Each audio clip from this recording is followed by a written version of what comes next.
Hi folks, Howard Jones here on this Thursday demonstration. By total contrast, if any of you were watching or have managed to watch my Tuesday uploaded this week, where I worked very loosely from a photograph, sort of almost semi-abstract in a way, I'm here with a slightly different approach for this one. I have this scene, it's a Mediterranean scene, these lovely little white villas set against a mountain, which I'm going to move over here a little bit so I can get maximum impact against the white buildings over here. So, you know, it's a bit of artistic license, or you could argue that had I just, or the photographer, had they just moved to the left a couple of steps, taken the same photo, then it would have shifted the aspect a little bit and this mountain would have appeared behind here. At the moment, so you might be thinking, well, what's wrong with it where it is? It's too central. It means that if we leave that play-off between light and dark here between the mountain and this villa, that would be the focal point. And it really is too central. It's not particularly aesthetically pleasing to place things in the centre, because the brain is easily and quickly bored with patterns that are of equal measurement. So from the edge to here it would be the same from the edges. So we shift things off centre and find this sort of sweet spot over here. So that's the reason why. So I'm sort of shifting that mountain over here somewhere, something like that. Now I want to paint quickly, I want to keep it loose, and that's how I manage to keep my paintings looking loose. It's the speed at which I paint most of the process. Doesn't mean to say that you paint every bit of this painting really rapidly, but it certainly helps to keep the loose style if you can paint rapidly. And the reason for that is quite simple.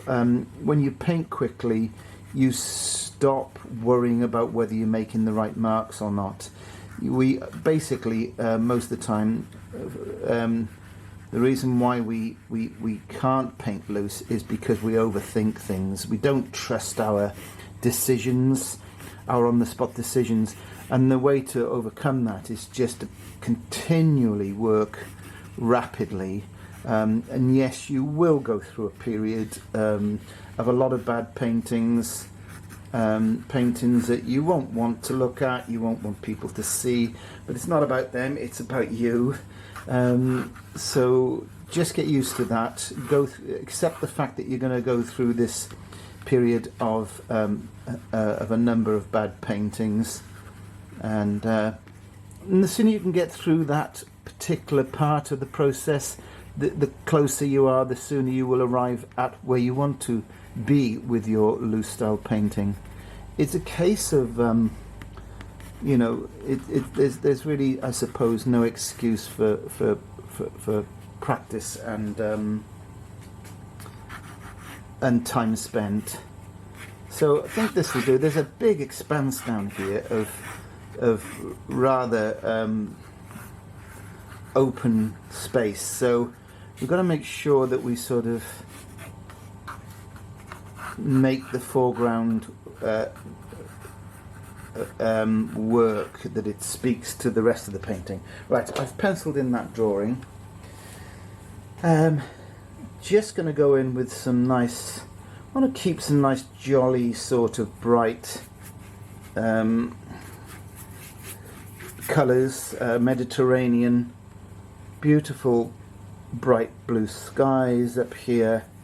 This is simply phthalo blue. I'll stay mostly out of my buildings, but paint over that mountain in the background for a while there, for a moment. And I'll just bring a little bit of warmth into the lower sky. A little bit of light red with a bit of yellow ochre. No, raw sienna, I'm sorry, raw sienna in the base. So as you can see, I'm just mostly painting around the buildings. that's my horizon line back there. I think we better hint upon that warmth over here a little bit, otherwise it won't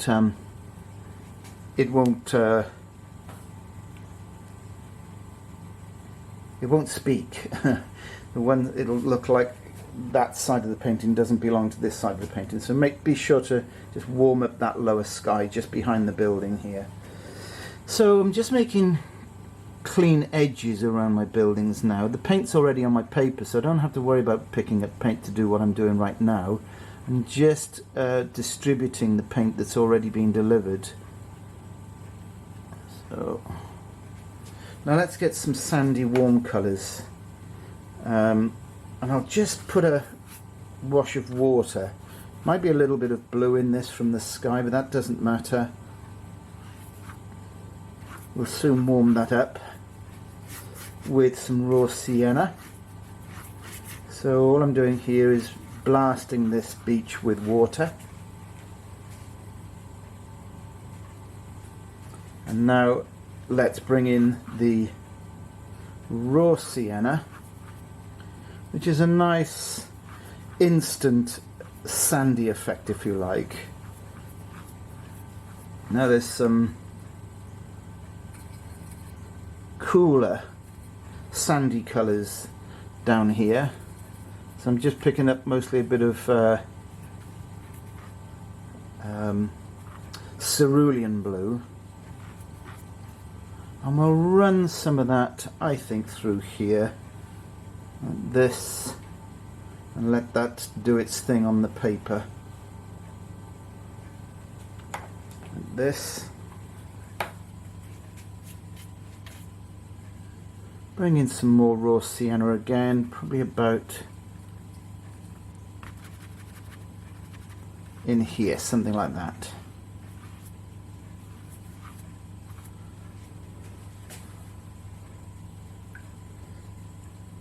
So I've left a little slither of light because there is a dark, the ocean, the sea that we can, that just appears through this little strip.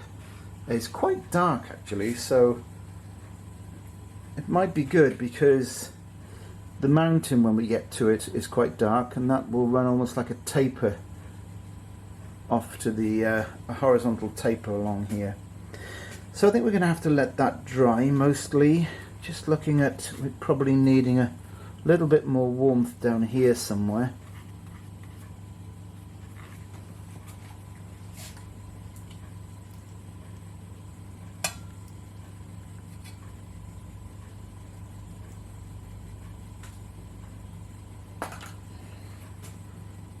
Making sure I've got enough of this raw sienna in places.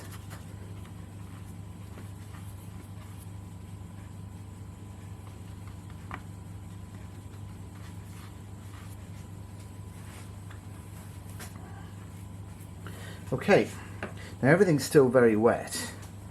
Here's an opportunity maybe just to lift out a couple of suggested clouds. You can only do this really from areas that are still wet. So a bit of tissue. Not going to make too much of the clouds. It's not about the sky, this painting. It's about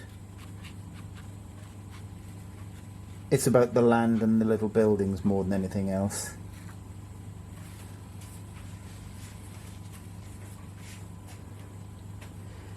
Sometimes I'll warm those clouds up. But I think in this case, it's a very, I want to keep that sort of brightness in the sky. So instead of, you know, if it was another sky and it was more about the sky, I'd probably introduce a very weak little bit of raw sienna to suggest there's some sort of warm shadows under those clouds or reflected colour. Okay, so I'm going to speed dry this.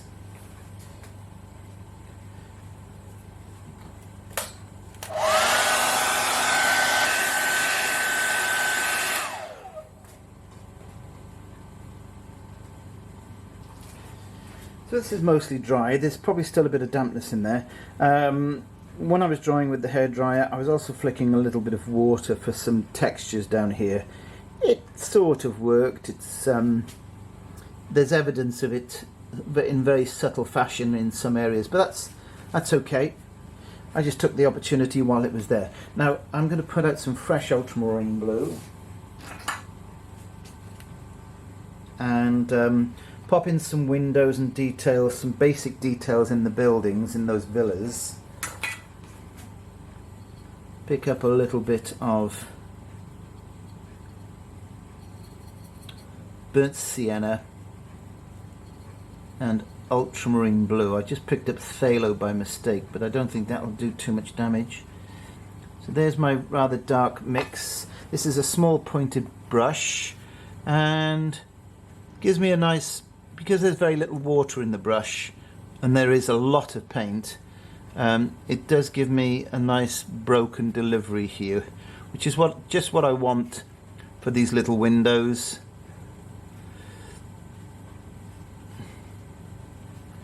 Run the roof line down a little bit in places on the house. There's another little building on the far end in my photo that doesn't have a window, but I'm putting one in there, much to the dismay of the architect who designed there, I'm sure. But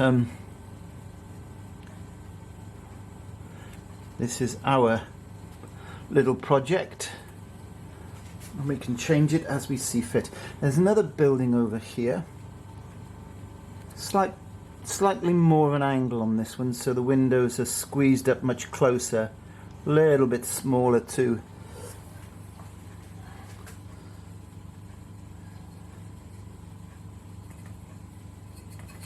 So whenever I feel like I'm tightening up, that I'm spending too much time on any individual little place, I have to remind myself and just say, come on, just speed up, get things done.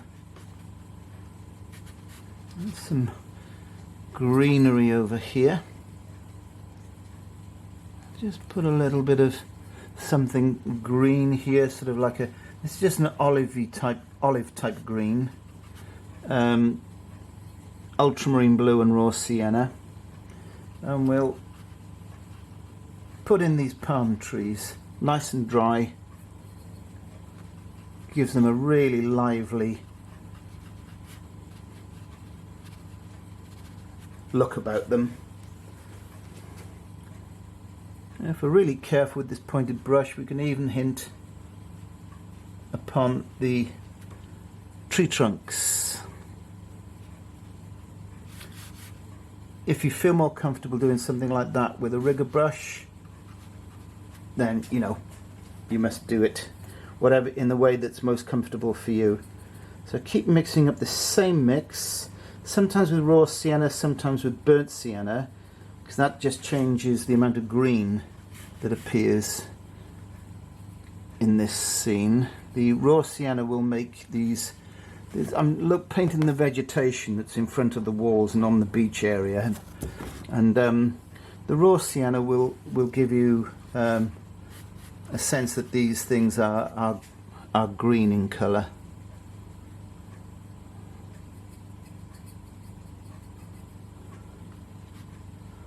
I like to connect these shapes, so little lines that run across the sand up to the next little bulk of a shape here like this helps to tie everything in.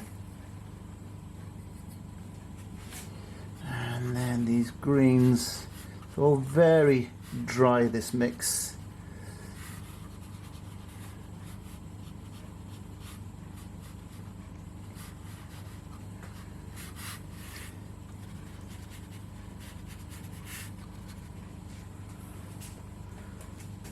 Okay. And just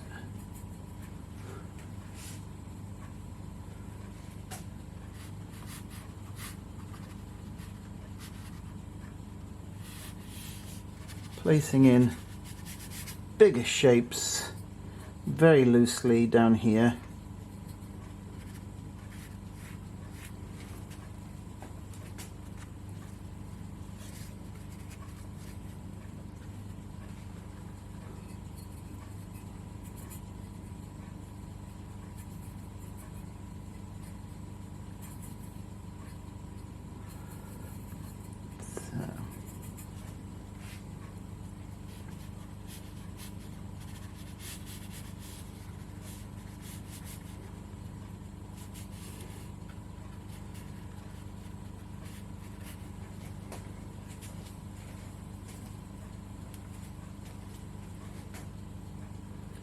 Okay, and I think I have forgotten, we probably need to infill where the little roof is over here. This.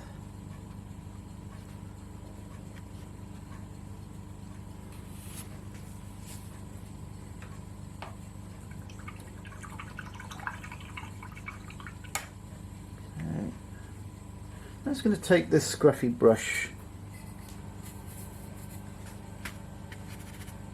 and put in a bit more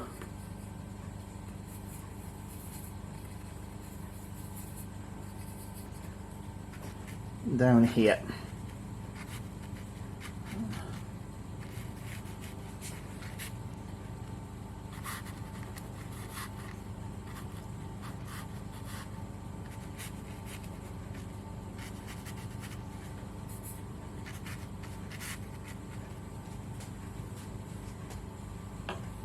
I'm going to speed dry this again.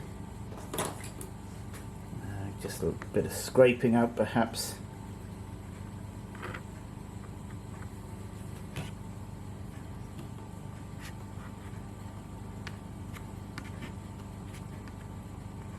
Just to bring a bit of life into this area here. It seems to be sort of a rocky area down here.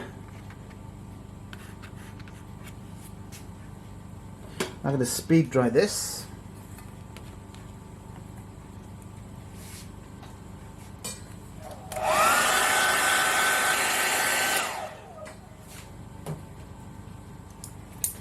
Now that that's dry, or mostly dry, I'm going to do the background mounting. And this is where I'll be able to pop my buildings out, particularly this one over here.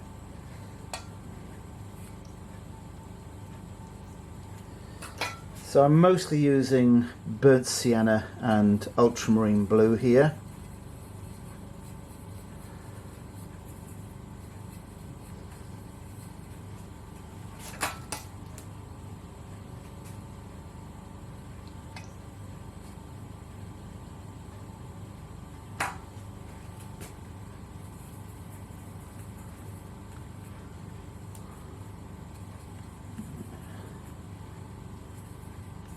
This mix has a sort of purplish look about it because I've just added a little bit of Windsor red, so it's like a plummy sort of colour.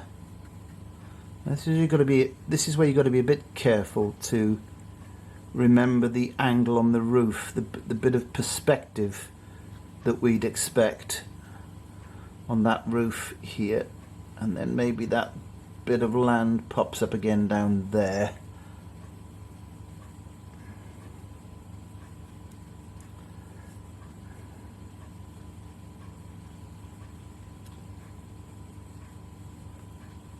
Leave some light at ground level down here.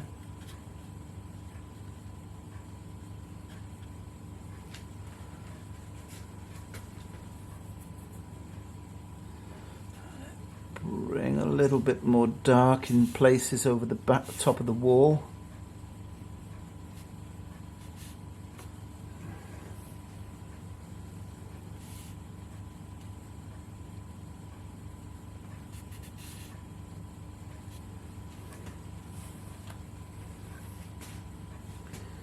And we'll just pop that bit of dark water in the background, but I'll leave a slither of white on the top edge.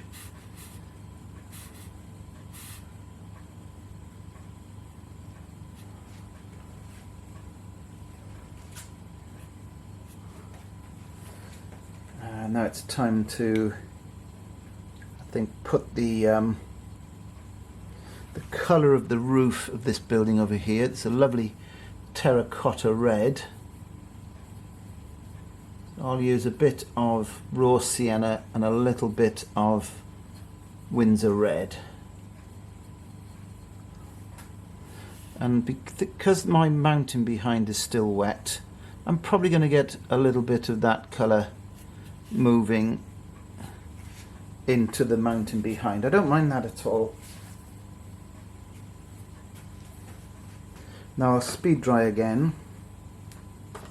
Just looking to see if that red, because the red has brought that area to life, and I think we can just afford to pick out the odd other area of smaller roofs in the same way.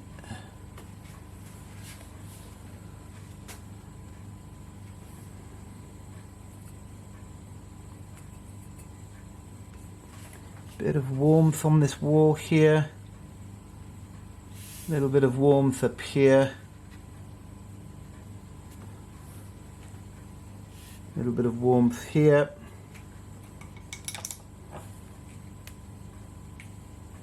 And we'll speed dry.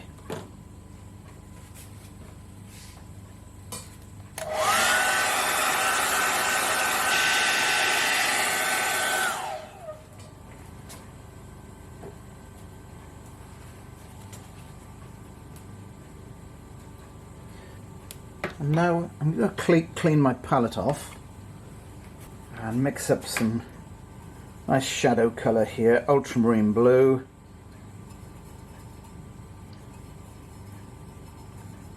a little bit of Windsor red,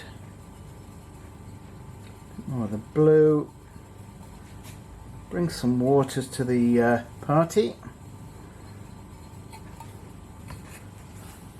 and now if I were to go by the angle of the light from in my photo, it certainly appears as though the light is coming from my right hand side.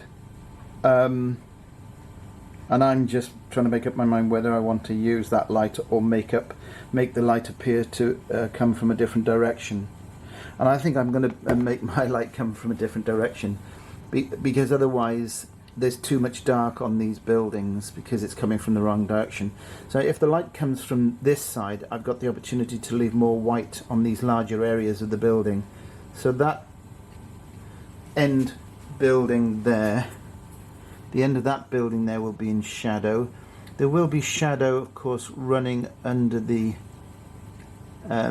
some of those roofs. Shadows off anything that's, you know, even shadows from these palm trees could be falling all the way over there on the front of this building here. Shadow through the wall, mostly. Just leave a little bit of light on top of that wall. The light's a funny thing, it will bounce around to a certain extent. So areas that that would normally be in shadow can sometimes be illuminated by bounced shadow. And sandy surfaces are surprisingly reflective. So you will see a bit of reflected light and a bit of reflected colour off the sand. So a little bit of warmth in some of those places. So the end of this building we'll put mostly in shadow.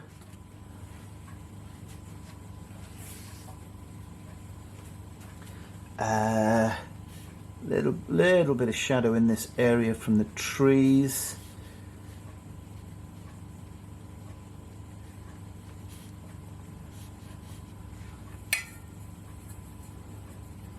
Small amounts of shadow from our ground shapes.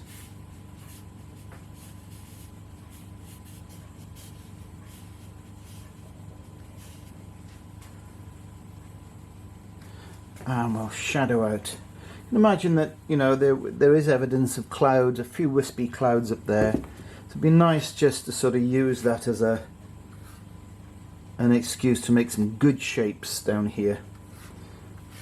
Shadows that are cast onto the beach, onto this sandy area from the clouds above.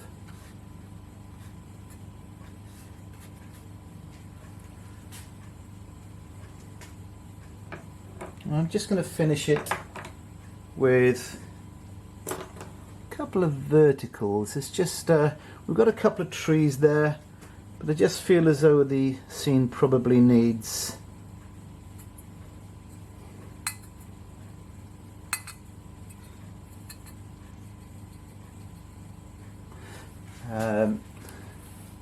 couple of communication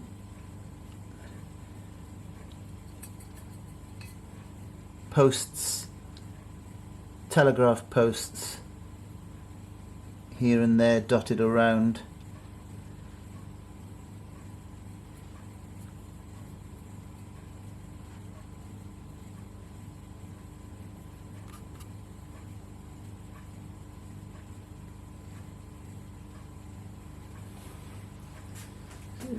Does bring those shapes a bit closer to us.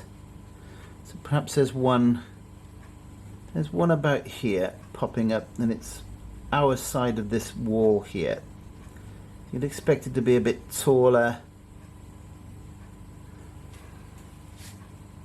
I think we'll leave it at that.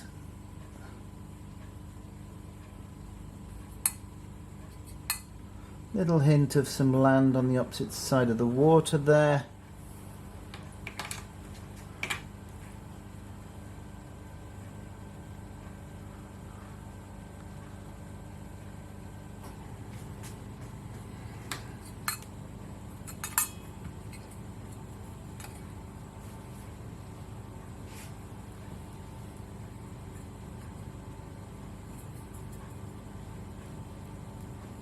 And we'll see what that looks like.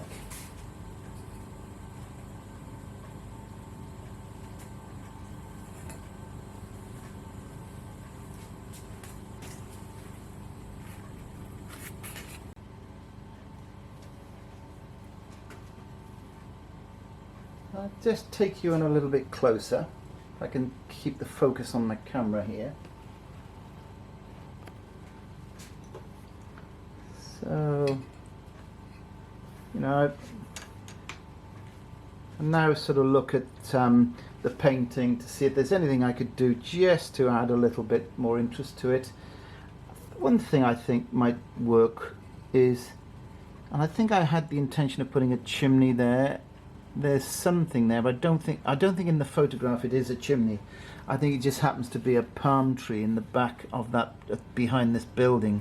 But I'm quite liking the idea of that being a little vertical there.